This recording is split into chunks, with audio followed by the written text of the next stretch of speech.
Ben and I hope all our American friends are doing well in this terrible surge of cold weather.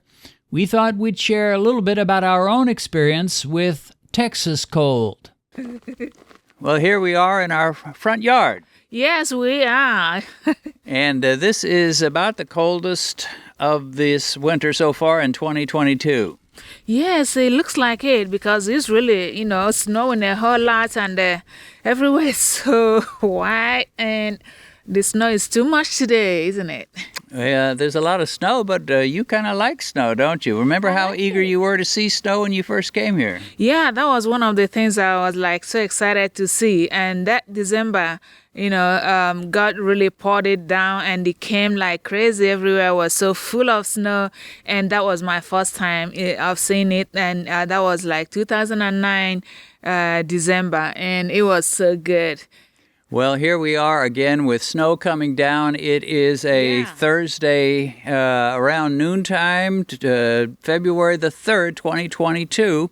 Right. Last year in February, we had another cold spell, but it was even worse than this. Yes, it was really, worse than this. But the best part of this is we still have water, we still have our electricity. It went off last night, but for a few minutes it came back on. And last time it was off for a long time. But so we're doing good, to the glory of God.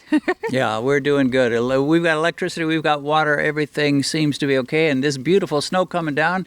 And you know what? I don't plan to go anywhere today. No, I'm not planning on going anywhere. I saw a car at the back when I was looking through the back window, spinning around. I'm like, okay, that is really doing it. Well, this is unusual. We get little dustings of snow, little tiny bits of snow, but this is a real snow. Yeah, it's really pouring, and I love it. I love seeing the snow, and it looks like nobody's going anywhere. The whole neighborhood is so quiet. No, yeah. It's kind of like a day off, except that we don't really get a day off, do we? We don't get a day off.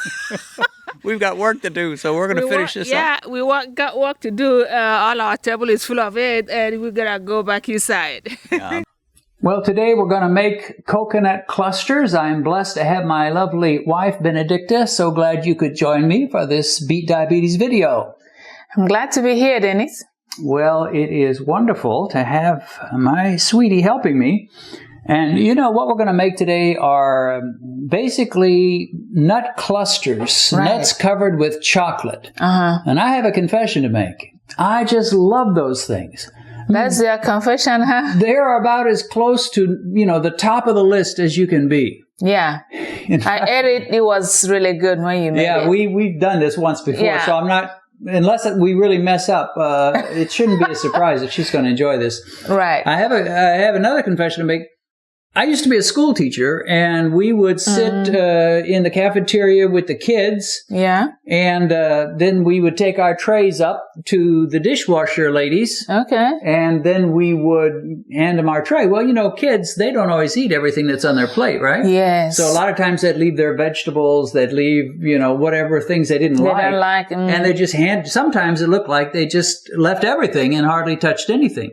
Once in a while, they would treat us on these special lunches with these chocolate nut clusters as your little dessert that went with the lunch. Yeah. One time I was taking up my tray, and I had thoroughly enjoyed mine, and I could have eaten about 4 or 5 more. Okay.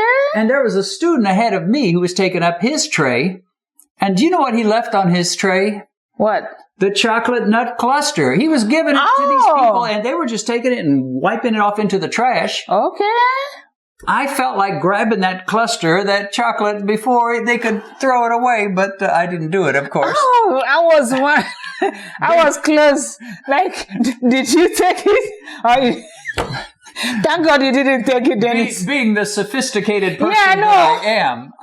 But boy, I'll tell you, it was a temptation. You did great. You did great. Yeah. Well, when you go low carb and you realize you can't eat the carbs, you can't eat the sugar, you assume, well, that's over with. Those days are long gone, and from now on, it's drab and dull and sad, diet for me. Yeah. And then you begin to realize all the substitutions, the non-sugar sweeteners, things like stevia and erythritol and chocolate that works because they haven't jammed sugar into it yet. Right. And so I actually got this recipe from Joe Duff, and it's the thing is, number one, it's great. It tastes wonderful. Number two, it's so easy. Right. I mean, it's almost nothing. So let's get to it. And the first thing we want to do is we're going to take some of these. These are called Lily's no sugar added baking chips, and they have for one serving 8 grams of carbs, but 4 are fiber, and then 3 are erythritol. So basically 1 gram per serving. Now, I don't know how many servings we'll use here, but essentially this is not going to spike blood sugar. Should not. Won't. It shouldn't for anybody, but you can always test it with Mike. So we're going to take 1.5 cups of these baking chips, and then we'll move on to the next ingredient. Add 3 tablespoons of oil to the chips and mix them together. Coconut is probably the preferred oil, but you could use olive oil, avocado oil, or butter. After you've thoroughly mixed the sugar-free chocolate chips with the oil, melt them in the microwave. It will depend on the power of your microwave, but start out with 2 30-second intervals. After that, stir the chocolate. If it does not totally dissolve, put the mixture back into the microwave for a little more time. But do not overcook, or you'll turn the chocolate soup into a solid. After you have a nice chocolate soup, add 2 cups of nuts. You can use a combination of nuts like peanuts, pecans, walnuts, and so forth. Do not use cashews. They're too high in carbs. You may want to add a little swerve or other non-sugar sweetener. Often the sugar-free chocolate chips are not that sweet. You can add unsweetened coconut flakes if you like. After everything is mixed well, use a tablespoon and place the chocolate candies on parchment paper. When done, put in the freezer for about half an hour and then transfer to your refrigerator.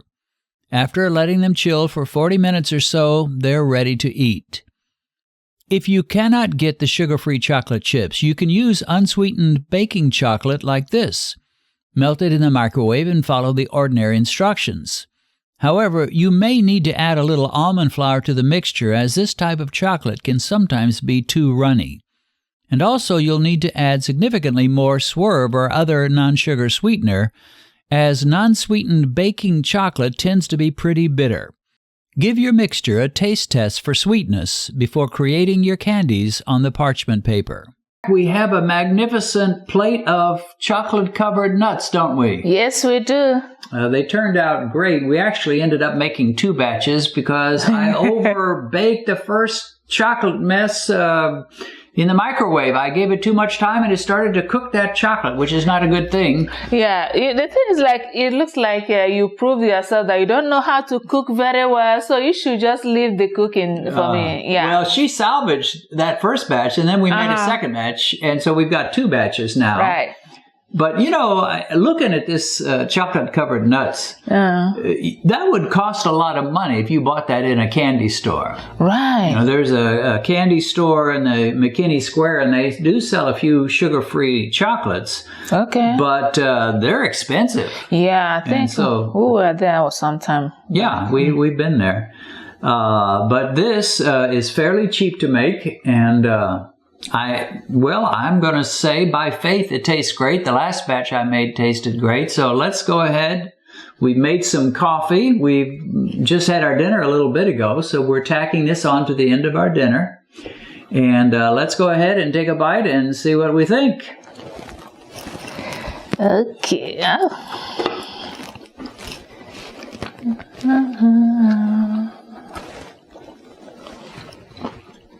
So what's your verdict? Oh, it's so good. Now, you're not faking anything. You're not pretending, just trying to please me or please somebody else. No. You actually like it. I actually like it. Little bit, quite a bit, whole lot. A whole lot. Me too. Of course, I've always loved nuts and chocolate. You can't beat it. So it's a great dessert. I don't taste. We put some coconut in it, but I don't really taste the coconut. I guess we should have put more if we were going to really. Yeah, I think the 2 tablespoons wasn't enough, but we should have put in more. Maybe next time we'll add more. We may try that next time. Yeah. So that's it. It's a very simple recipe, and who says you can't enjoy desserts when you're on keto or low carb? Right. This is a great dessert, and maybe Anyone that doesn't like peanuts, you're allergic to peanuts, you don't have to add peanuts, right? Well, you can use other nuts, sure. Right. You can use basically any nuts you want. Don't use cashews; they're too high in carbs. But about anything else works. So we will see you next time. I hope you'll give this a like. Hope you'll subscribe. And God bless you. We'll see you again.